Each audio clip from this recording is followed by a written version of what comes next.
नमस्कार दोस्तों। Biology classes बीराय में आपका हार्दिक स्वागत है।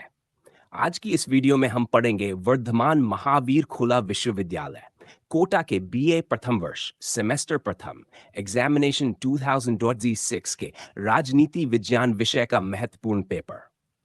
पेपर कोड है PS01 और पेपर का नाम है राजनीति विज्ञान की नींव। दोस्तों, आज की वीडियो में हम खंड अ, खंड अब और खंड स के महत्वपूर्ण प्रश्नों को उनके उत्तर सहित समझेंगे। इसलिए वीडियो को पूरा जरूर देखिए, क्योंकि परीक्षा की तैयारी के लिए प्रत्येक प्रश्न महत्वपूर्ण है। खंड अ, अति लघु उत्तरीय प्रश्न सबसे पहले बात करते हैं प्रश्न संख्या 1 की। प्रश्न 1, निम्नलिखित प्रश्नों के उत्तर दीजिए। प्रश्न 1 का पहला भाग, व्यवहारवाद द्वारा महत्व दिए गए सिद्धांत व्यवस्थापन को समझाइए। उत्तर है, व्यवहारवाद ने राजनीति विज्ञान के अध्ययन में व्यक्ति तथा उसके राजनीति का व्यवहार को विशेष महत्व दिया।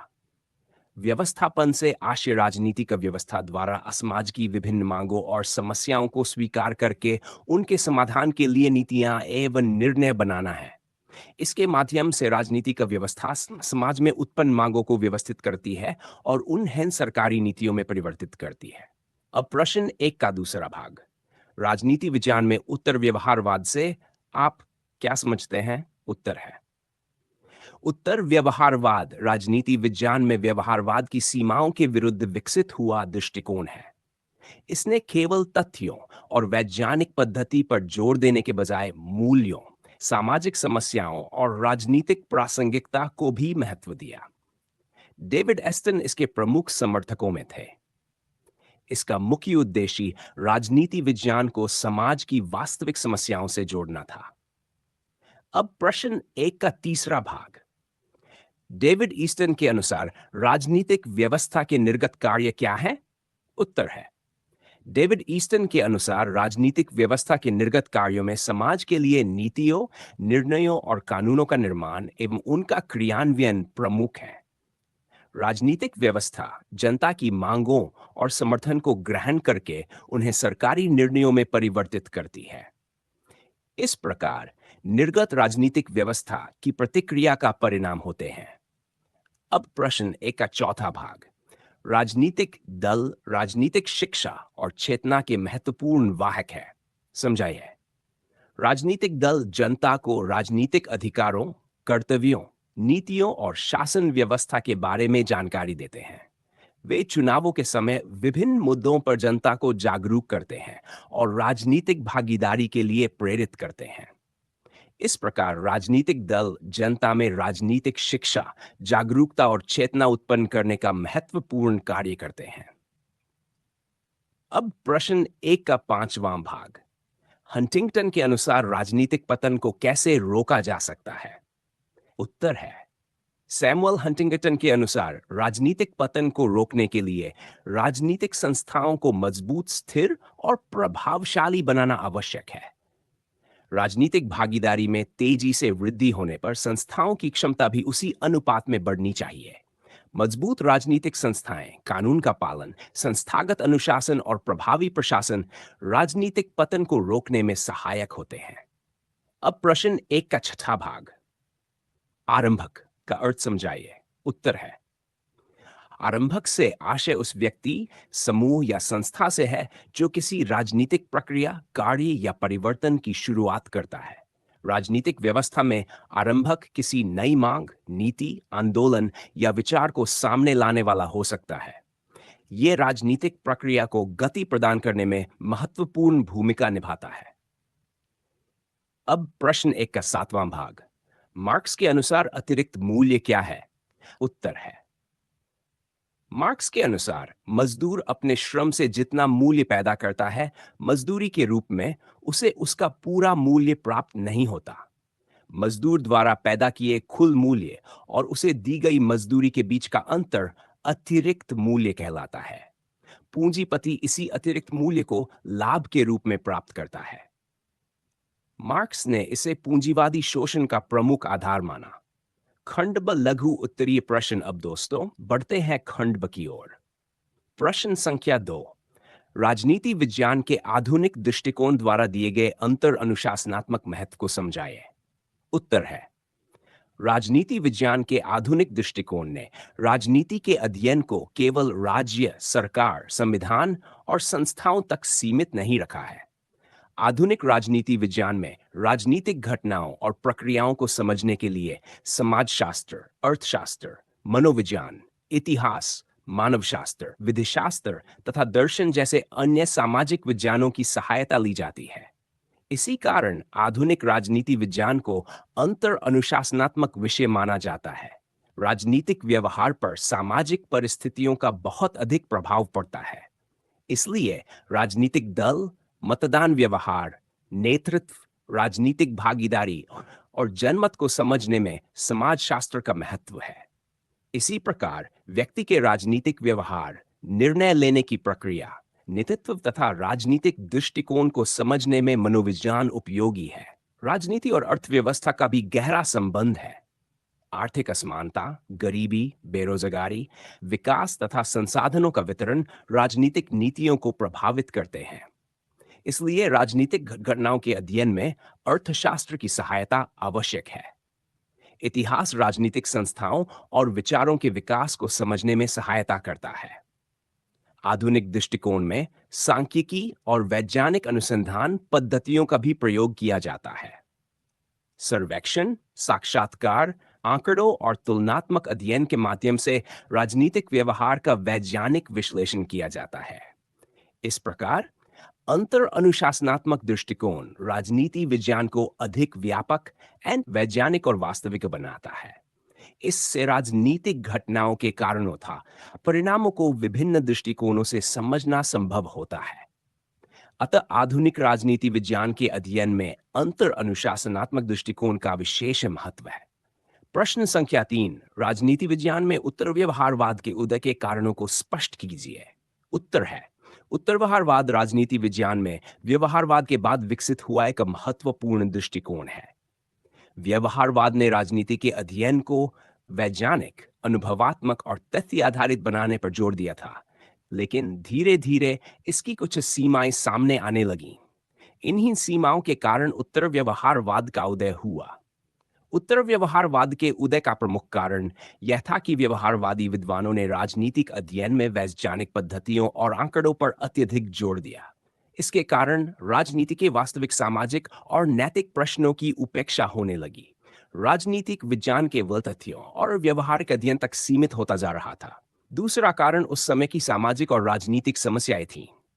युद्ध, गरीबी, नस्लीय संघर्ष, बेरोजगारी, राजनीतिक हिंसा तथा सामाजिक असमानता जैसी समस्याओं ने यह स्पष्ट किया कि राजनीति विज्ञान को केवल निष्पक्ष तथ्यों का अध्ययन नहीं करना चाहिए, बल्कि समाज की वास्तविक समस्याओं के समाधान में भी योगदान देना चाहिए।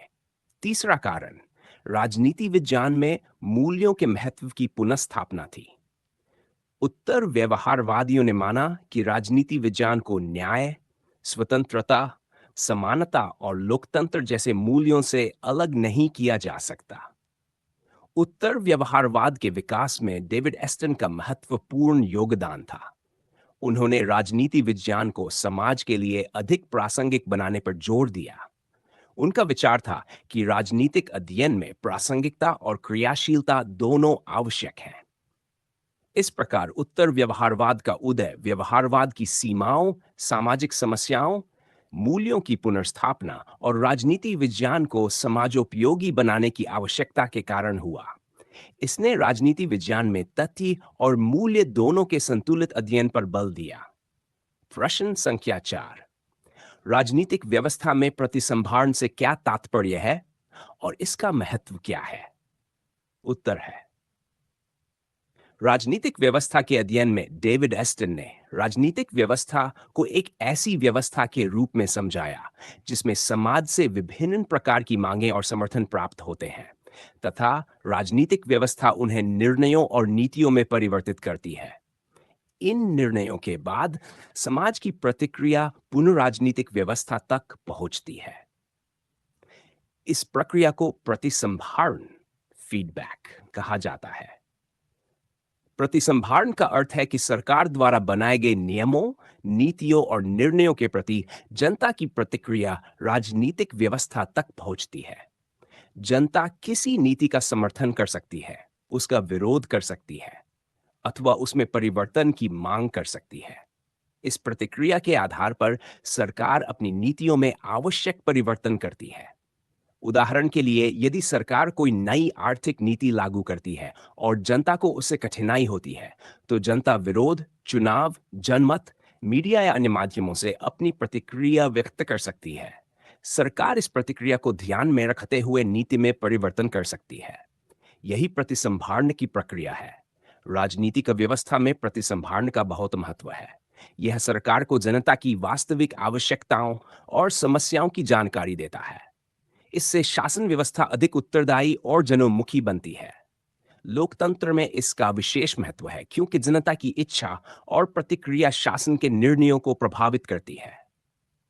प्रतिसंभारण राजनीतिक व्यवस्था में स्थिरता बनाए रखने में भी सहायता करता है। यदि सरकार जनता की प्रतिक्रिया को लगातार समझती और उसका समाधान करती है, तो राजनीतिक असंतोष कम होता है। अतः प्रतिसंभारण राजनीतिक व्यवस्था और समाज के बीच संपर्क स्थापित करने वाली महत्वपूर्ण प्रक्रिया है।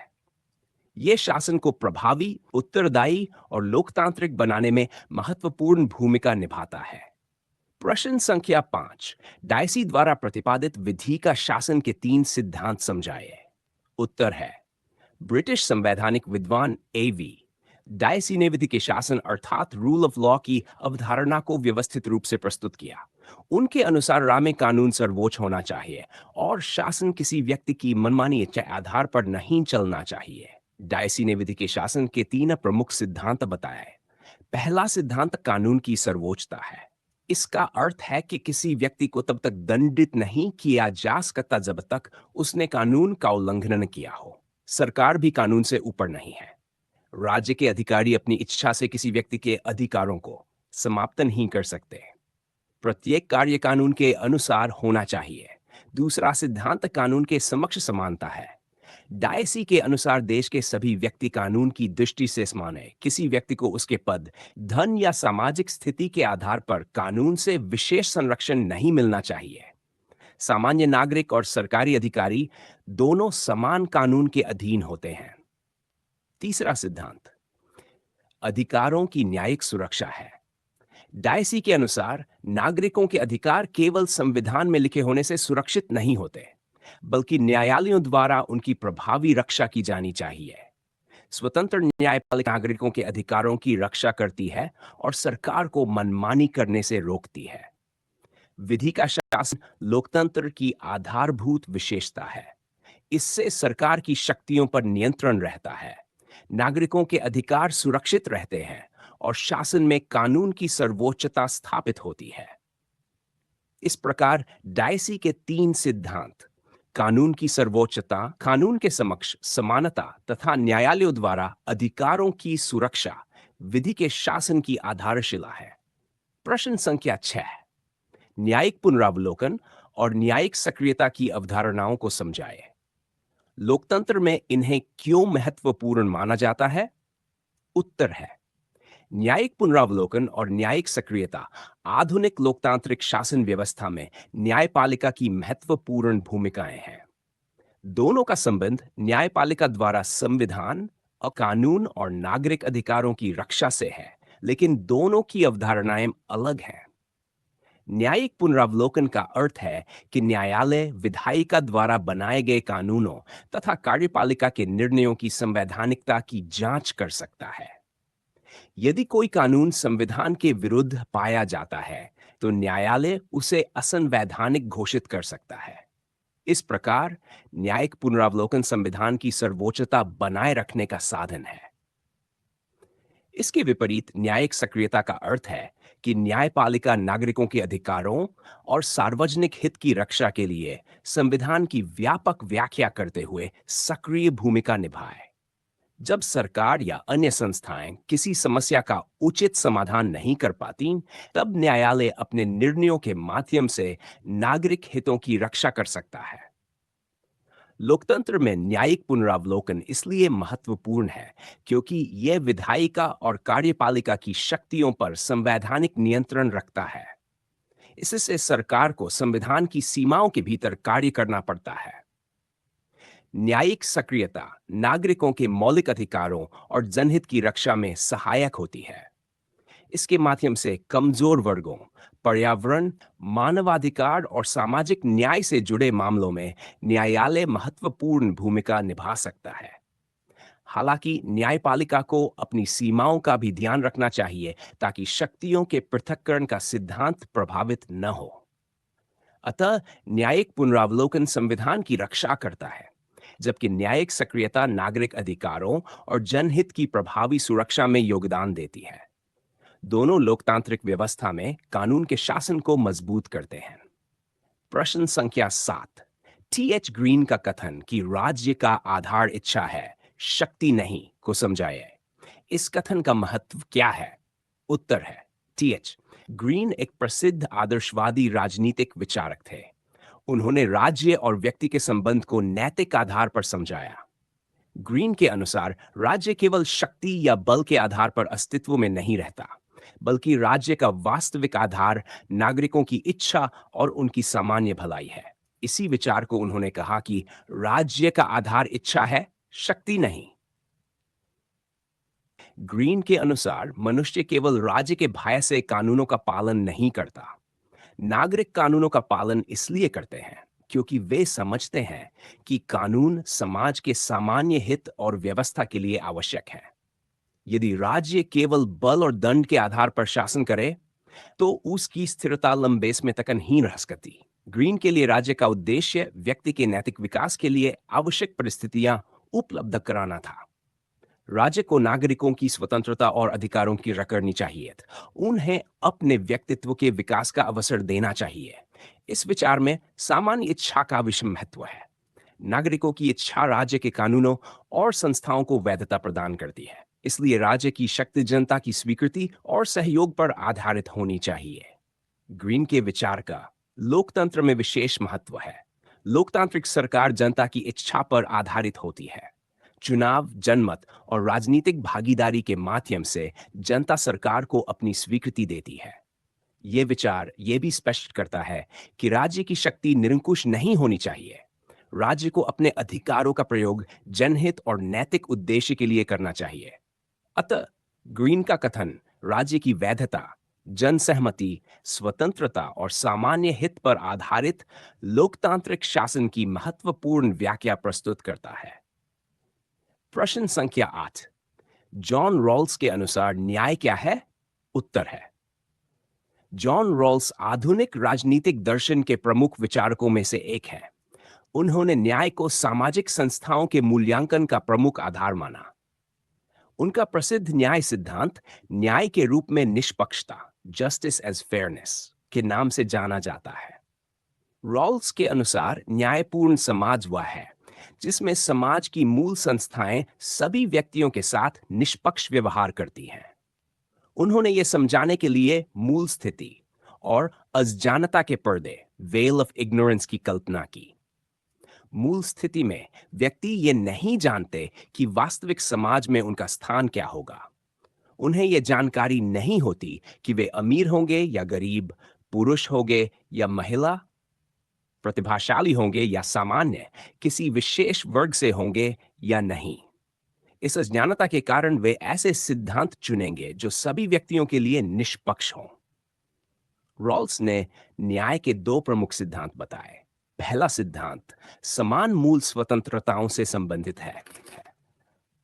प्रत्येक व्यक्ति को समान रूप से मौलिक स्वतंत्रताएं प्राप्त होनी चाहिए, जैसे विचार की स्वतंत्रता, अभिव्यक्ति की स्वतंत्रता और राजनीतिक स्वतंत्रता। दूसरा सिद्धांत सामाजिक और आर्थिक असमानताओं से संबंधित है। असमानताएं तभी उचित मानी जाएंगी जब वे सभी के लिए अवशिष्ट समानता के अनुरूप हो और समाज के सबसे कम लाभ प्राप्त लोगों के हित में हो। इसे अंतर सिद्धांत, डिफरेंसिपल, कहा जाता है। रॉल्स का न्याय सिद्धांत स्वतंत्रता और समानता के बीच संतुलन स्थापित करने का प्रयास करता है। उनके अनुसार न्यायपूर्ण समाज वह है जिसमें प्रत्येक व्यक्ति को समान मूल स्वतंत्रताएं मिले और सामाजिक आर्थिक व्यवस्था कमजोर वर्गों के हितों की भी रक्षा करे। इस प्रकार रॉल्स का न्याय सिद्धांत आधुनिक लोकतांत्रिक और कल्याणकारी राज्य की महत्वपूर्ण आधारभूमि प्रदान करता है। प्रश्न संख्या 9, मार्क्सवाद का द्वंद्वात्मक समझाइए। उत्तर है, द्वंद्वात्मक भौतिकवाद मार्क्सवादी दर्शन का एक प्रमुख आधार है। इसका संबंध मुख्य रूप से कार्ल मार्क्स और फ्रेडरिक एंगेल्स के विचारों से है। इसके अनुसार संसार की वास्तविकता भौतिक है और समाज तथा इतिहास का विकास भौतिक परिस्थितियों तथा उनके बीच होने वाले संघर्षों के कारण होता है। भौतिकवाद का अर्थ है कि पदार्थ और भौतिक परिस्थितियां वास्तविकता का आधार है। मार्क्स ने आदर्शवादी विचारधारा के विपरीत माना कि मनुष्य के विचार और चेतना के वलस्तंत्र रूप से समाज को निर्धारित नहीं करते, बल्कि मनुष्य की सामाजिक और आर्थिक परिस्थितियां भी उसकी चेतना को प्रभावित करती हैं। द्वंद्वात्मकता का अर्थ है कि विकास विरोधी शक्तियों के संघर्ष और उनके बीच होने वाले परिवर्तन के माध्यम से होता है। समाज में भी विभिन्न वर्गों के हितों में संघर्ष पाया जाता है। उदाहरण के लिए पूंजीवादी समाज में पूंजीपति वर्ग और श्रमिक वर्ग के हितों में विरोध होता है। मार्क्स के अनुसार उत्पादन के साधनों पर नियंत्रण रखने वाला वर्ग आर्थिक रूप से शक्तिशाली होता है। उत्पादन व्यवस्था में परिवर्तन के साथ सामाजिक संबंधों में भी परिवर्तन होता है। इस प्रकार आर्थिक आधार में परिवर्तन समाज की राजनीतिक और सामाजिक संस्थाओं को प्रभावित करता है। द्वंद्वात्मक भौतिकवाद यह मानता है कि कोई भी सामाजिक व्यवस्था स्थायी नहीं होती, उसमें अंतर्विरोध उत्पन्न होते हैं और अंततः वे परिवर्तन का कारण बनते हैं। मार्क्स ने इसी दृष्टिकोण से सामंतवाद से पूंजीवाद और आगे समाजवाद तथा साम्यवाद की ओर विकास की व्याख्या की। अतः द्वंद्वात्मक भौतिकवाद समाज और इतिहास को भौतिक परिस्थिति यों अंतर्विरोधों और संघर्षों के आधार पर समझने का प्रयास करता है। यह मार्क्सवादी विचारधारा की मूल दार्शनिक आधारभूमि है। खंड स दीर्घ उत्तरीय प्रश्न। अब दोस्तों आते हैं खंड स यानी दीर्घ उत्तरीय प्रश्नों पर। प्रश्न संख्या 10, राजनीति विज्ञान की आधुनिक दृष्टिकोण की विशेषताएं बताइए। उत्तर है, राजनीति विज्ञान के अध्ययन में आधुनिक दृष्टिकोण का विकास मुख्य रूप से 20वीं शताब्दी में हुआ। पारंपरिक दृष्टिकोण में राज्य सरकार, संविधान, संस्थाओं और कानूनी व्यवस्थाओं पर अधिक जोर दिया जाता था। आधुनिक दृष्टिकोण ने राजनीति के अध्ययन को अधिक व्यापक और वैज्ञानिक बनाया। इसमें राजनीतिक संस्थाओं के साथ साथ राजनीतिक व्यवहार, प्रक्रियाओं, मूल्यों और सामाजिक परिस्थितियों का भी अध्ययन किया जाता है। आधुनिक दृष्टिकोण की पहली विशेषता राजनीतिक व्यवहार का अध्ययन है। इसमें यह जानने का प्रयास किया जाता है कि व्यक्ति और समूह राजनीतिक परिस्थितियों में किस प्रकार व्यवहार करते हैं। मतदान, राजनीतिक भागीदारी, नेतृत्व, जनमत और राजनीतिक दलों का अध्ययन इसके अंतर्गत आता है। दूसरी विशेषता वैज्ञानिक एवं अनुभवात्मक अध्ययन है। आधुनिक राजनीति विज्ञान में सर्वेक्षण, साक्षात्कार, आंकड़े, तुलनात्मक अध्ययन और अन्य वैज्ञानिक पद्धतियों का प्रयोग किया जाता है। इससे राजनीतिक घटनाओं का तथ्यात्मक विश्लेषण संभव होता है। तीसरी विशेषता अंतर अनुशासनात्मक दृष्टिकोण है। आधुनिक राजनीति विज्ञान समाजशास्त्र, अर्थशास्त्र, मनोविज्ञान, इतिहास, मानवशास्त्र और विधि आदि विषयों से सहायता लेता है, क्योंकि राजनीतिक घटनाएं समाज के अन्य क्षेत्रों से जुड़ी होती हैं। चौथी विशेषता राजनीतिक व्यवस्था का अध्ययन है। डेविड एस्टन जैसे विद्वानों ने राजनीति को राजनीतिक व्यवस्था के रूप में समझाया। इसमें इनपुट, आउटपुट और प्रतिसंहार जैसी अवधारणाओं का प्रयोग किया गया। पांचवी विशेषता मूल्यों और तथ्यों का संबंध है। प्रारंभिक व्यवहारवाद ने मूल्य निरपेक्षता पर जोर दिया था, लेकिन उत्तर व्यवहारवाद ने यह स्पष्ट किया कि राजनीति विज्ञान को सामाजिक मूल्यों और वास्तविक समस्याओं से अलग नहीं किया जा सकता। छठी विशेषता गतिशीलता है। आधुनिक दृष्टिकोण राजनीतिक व्यवस्था को स्थिर नहीं मानता, बल्कि उसे निरंतर परिवर्तनशील मानता है। सामाजिक, आर्थिक और तकनीकी परिवर्तनों का राजनीतिक व्यवस्था पर प्रभाव पड़ता है। अंततः आधुनिक दृष्टिकोण का उद्देश्य राजनीति विज्ञान को अधिक वैज्ञानिक, वास्तविक, व्यापक और समाजोपयोगी बनाना है।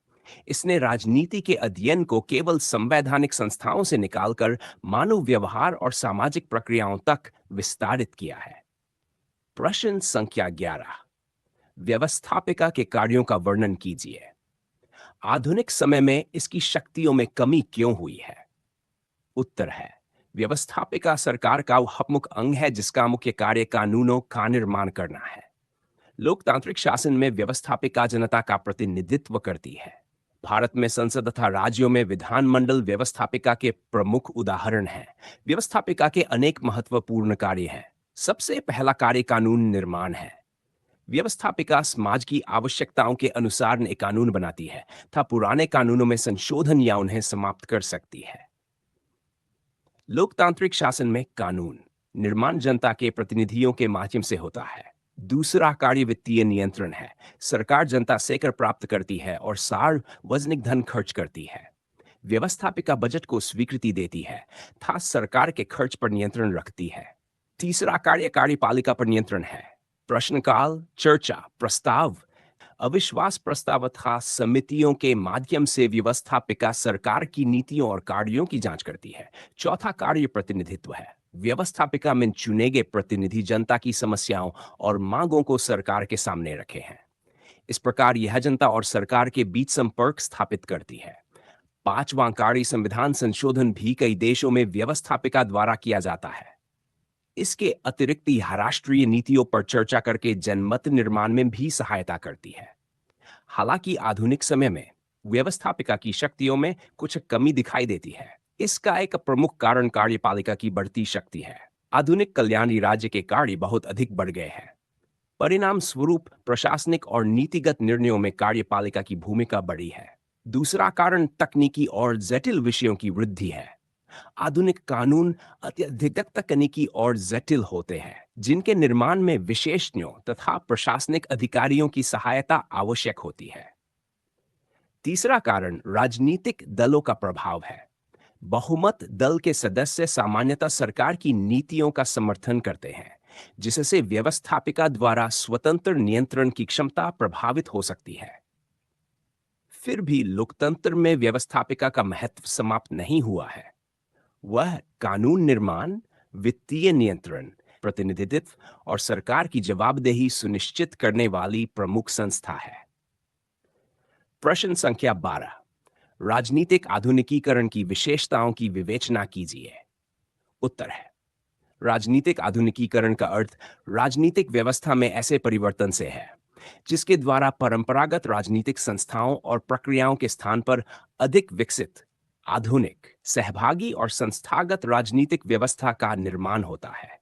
राजनीतिक आधुनिकीकरण आधुनिक समाज के विकास की महत्वपूर्ण प्रक्रिया है। राजनीतिक आधुनिकीकरण की पहली विशेषता राजनीतिक संस्थाओं का विकास और विभेदीकरण है। आधुनिक राजनीतिक व्यवस्था में विधायिका, कार्यपालिका, न्यायपालिका तथा प्रशासन जैसी संस्थाएं स्पष्ट रूप से विकसित और विशिष्ट कार्यों का निर्वहन करती हैं। दूसरी विशेषता राजनीतिक सहभागिता में वृद्धि है। आधुनिक व्यवस्था में अधिक से अधिक नागरिक राजनीतिक प्रक्रिया में भाग लेते हैं। मतदान, राजनीतिक दलों की सदस्यता, जन आंदोलनों और अन्य माध्यमों से नागरिक अपनी भूमिका निभाते हैं। तीसरी विशेषता राजनीतिक समानता है। आधुनिक राजनीतिक व्यवस्था नागरिकों को कानून और राजनीतिक अधिकारों की दृष्टि से समान मानती है। जाति, वर्ग, लिंग या अन्य सामाजिक आधारों पर राजनीतिक भेदभाव को कम करने का प्रयास किया जाता है। चौथी विशेषता राजनीतिक संस्थाओं की क्षमता में वृद्धि है। आधुनिक राज्य शिक्षा, स्वास्थ्य, विकास, सुरक्षा, आर्थिक नियोजन तथा सामाजिक कल्याण जैसे अनेक कार्य करता है। इसलिए राज्य की प्रशासनिक क्षमता बढ़ती है। पांचवी विशेषता धर्मनिरपेक्षता और राष्ट्रीय एकीकरण है।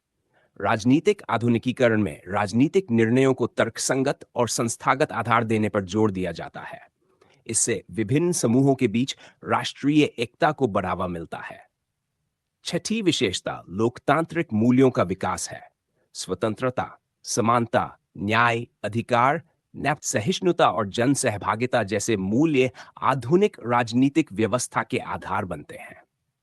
सातवीं विशेषता राजनीतिक संस्कृति में परिवर्तन है।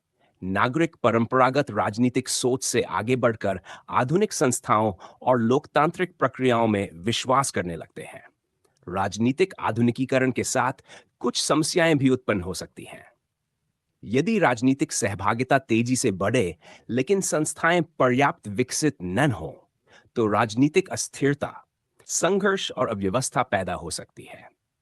अतः राजनीतिक आधुनिकीकरण केवल राजनीतिक संस्थाओं में परिवर्तन नहीं है, बल्कि नागरिकों की राजनीतिक चेतना, सहभागिता, संस्थागत क्षमता और लोकतांत्रिक मूल्यों के विकास की व्यापक प्रक्रिया है। प्रश्न संख्या 13।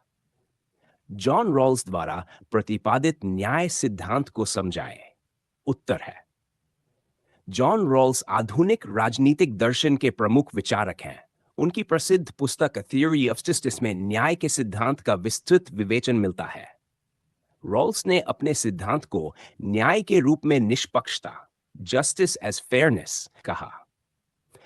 उनका उद्देश्य स्वतंत्रता और समानता के बीच उचित संतुलन स्थापित करना था।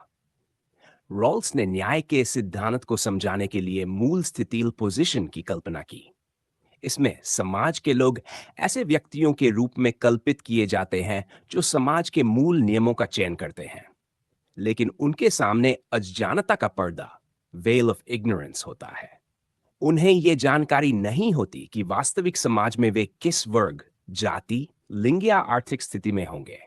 उन्हें यह भी पता नहीं होता कि वे प्रतिभाशाली होंगे या कमजोर स्थिति में होंगे। रॉल्स के अनुसार इस स्थिति में व्यक्ति ऐसे सिद्धांतों का चयन करेंगे जो सभी के लिए निष्पक्ष हों। उन्होंने न्याय के दो प्रमुख सिद्धांत प्रस्तुत किए। पहला सिद्धांत समान मूल स्वतंत्रताओं का सिद्धांत है। प्रत्येक व्यक्ति को समान रूप से मूलभूत स्वतंत्रताओं का अधिकार होना चाहिए। इनमें विचार और अभिव्यक्ति की स्वतंत्रता, राजनीतिक स्वतंत्रता तथा व्यक्तिगत स्वतंत्रता जैसी स्वतंत्रताएं शामिल हैं। दूसरा सिद्धांत सामाजिक और आर्थिक असमानताओं से संबंधित है। रॉल्स के अनुसार सभी सामाजिक और आर्थिक असमानताएं अन्यायपूर्ण नहीं होती। ऐसी असमानताएं तभी उचित है जब वे निष्पक्ष अवसर की समानता के अनुरूप हों और समाज के सबसे कम लाभ प्राप्त लोगों के अधिकतम हित में हों। इसे अंतर डिफरेंस प्रिंसिपल कहा जाता है। रॉल्स के सिद्धांत में स्वतंत्रता को प्राथमिकता दी गई है। आर्थिक लाभ के नाम पर मूल स्वतंत्रताओं को समाप्त नहीं किया जा सकता। साथ ही समाज में आर्थिक असमानता को तभी स्वीकार किया जा सकता है जब उसका लाभ कमजोर वर्गों तक पहुंचे। रॉल्स का न्याय सिद्धांत आधुनिक लोकतंत्र और कल्याणकारी राज्य के लिए अत्यंत महत्वपूर्ण है। यह सामाजिक न्याय, समान अवसर, स्वतंत्रता और कमजोर वर्गों के हितों की रक्षा पर जोर देता है। इस प्रकार रॉल्स का न्याय सिद्धांत एक ऐसे समाज की कल्पना करता है जिसमें प्रत्येक व्यक्ति को समान मूल स्वतंत्रताएं प्राप्त हो तथा सामाजिक और आर्थिक व्यवस्था सबसे कम लाभ प्राप्त लोगों के हितों को भी सुरक्षित रखे। तो दोस्तों, आज की इस वीडियो में हमने वर्धमान महावीर खुला विश्वविद्यालय कोटा के बीए प्रथम वर्ष सेमेस्टर प्रथम के राजनीति विज्ञान विषय के पेपर कोड PS01 राजनीति विज्ञान की नींव के महत्वपूर्ण प्रश्नों और उनके उत्तरों को विस्तार से समझा।